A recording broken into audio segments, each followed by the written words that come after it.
How long has it been since the Rey Star Wars movie was announced?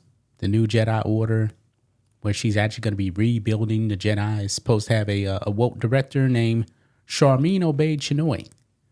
And what have we actually heard about this Rey Star Wars movie? Nothing. Not much. Even the so-called director of this movie has went MIA. We haven't seen her. This movie is not going to happen. It already got bumped out of its place for another Star Wars movie. And apparently now, looks like this movie is delayed again. And I mean to say that I believe this movie has now gone the way of Rian Johnson's Star Wars trilogy. It's never going to happen. It's never going to happen. Look here. It says the Rey movie is delayed again. Star Wars hits another bump, according to Lucasfilm Scoopers. Now, this movie was supposed to come out, I believe, was it next year? If I'm not mistaken. Yeah. I think it was actually the 2027 release because Mando and Grogu are coming out next May. That movie's already done. Now, Sean Levy's Star Wars Starfighter with Ryan Gosling, that is the 2027 release. That's when the Rey Palpatine movie was supposed to come out. What do you make of this? Are you surprised? No. It's because that when they introduced Rey character and the audience watched the movie, they just don't like it because it's not aligned to George Lucas' Star Wars. Yeah, she didn't really have any trials to overcome. And they announced this movie at Star Wars Celebration. And they tend to do this with these movies, and then we find out, oh, it's not getting made.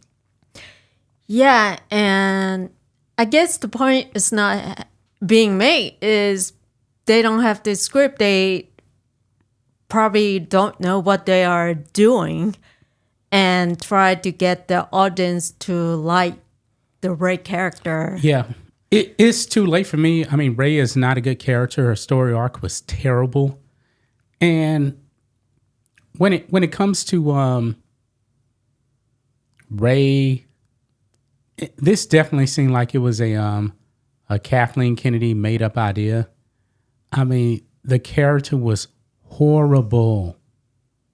Absolutely horrible. She's one of the worst Star Wars characters to me, in my opinion. That's no offense to Daisy Ridley. I mean, she's just the actress. But not good. Not good whatsoever. I don't think this movie's going to happen. I don't think so, too.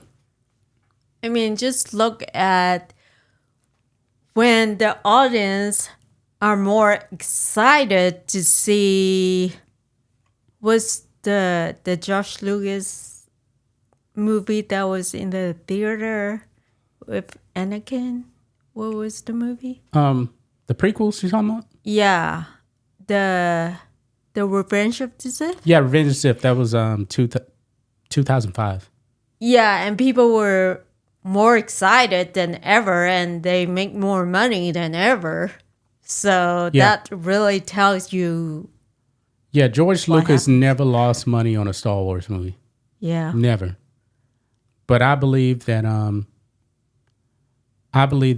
Rise of Palpatine, I believe that lost money in the movie theater. I think it did based on the budget. When we saw the budget versus how much it made, I was like, oh no, this movie lost money. And Solo, a Star Wars story, lost money too. Yeah, but I'm saying that they put out the old Star Wars movie, the George Lucas movie, in the theater. Oh, yeah, that wasn't in the theater. I know which one you're talking about. You're talking about the 1977 cut. That was before like some kind of panel or something. That wasn't released in the movie theater. Oh no, Revenge of the Sith was released for the 20th anniversary. You're right. Yeah, and it made money. Yeah, so that really tells you something. I mean, the Revenge of the Sith, the movie was made a long time ago, but it's still very new, very exciting. It's still very, very exciting. Now, this Rey movie is supposed to come out this year. Look, it even says here because Star Wars Holocron put out in April of 2023. Lucasfilm are currently hoping to release the Rey film in 2025. That's not happening. No, if it's happened, it's just I'm just not excited, and I would think that if some audience may like the movie, but some audience would go and see how bad the movie is, not how good the movie is. I think if they actually release this Rey movie, it's going to be the equivalent of The Acolyte on Disney Plus. I think it would bomb badly. We already know that Leslie Headland is a woke activist, and they hired another woke activist for an actual movie, not a TV show. And I believe it's best for Star Wars that this movie does not come out. Yeah. It's not something I believe people want to see, and Charmin Obaid-Chinoy should not be directing this movie. She's an activist, and that's going to backfire big time because they're going to be pushing her propaganda. Because think of this: who in the world would actually greenlight The Acolyte? They did, and look how bad it was. Yeah. If they want people to see Star Wars movie again in theater, they should make movie that make people want to go how good the movie will be instead of how bad the movie will be. Yep. And you know what I can honestly say? When it comes to, we just talk about The Acolyte, The Last Jedi is 10,000 times better. And it wasn't even good. So there you have it, man. This movie is not going to get made. It's never going to get made. I don't think we're going to see Daisy Ridley in a Star Wars movie again. I doubt it. If she does, I mean, it could happen, but I don't think this Rey Palpatine movie is going to happen the way it is. Charmin Obaid-Chinoy will not be directing a Star Wars movie, in my opinion. Definitely not this movie, because this movie is not going to get made. So that's going to wrap it up, guys. We'll be back tomorrow with another video. Until then, be safe. Goodbye.